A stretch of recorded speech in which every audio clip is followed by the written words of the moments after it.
Ika-76 na kabanata. Sa Diyos ang tagumpay. Kilalang kilala ang Diyos sa Huda, at sa Israel ay dakila siya. Nakatira siya sa bundok ng Zion sa Jerusalem. Doon sinira niya ang mga nagniningas na palaso ng kaaway, ang kanilang mga pananggalang, espada at iba pang kagamitang pandigma. O Diyos, makapangyarihan kayo at higit na dakila, habang bumababa kayo sa bundok, na kung saan pinatay nyo ang inyong mga kaaway. Binawi nyo sa matatapang na sundalo ang kanilang mga sinamsam. Silang lahat ay namatay na.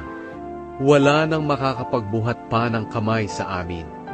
O Diyos ni Jacob, sa inyong sigaw, ang mga kawal at ang kanilang mga kabayo ay namatay.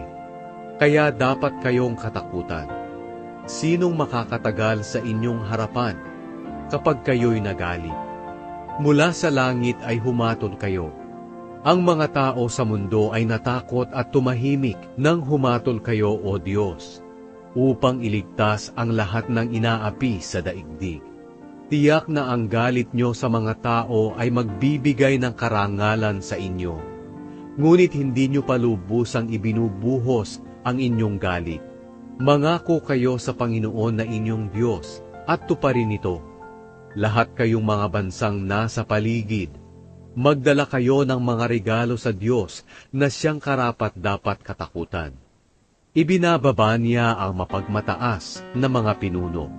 Kinatatakutan siya ng mga hari rito sa mundo.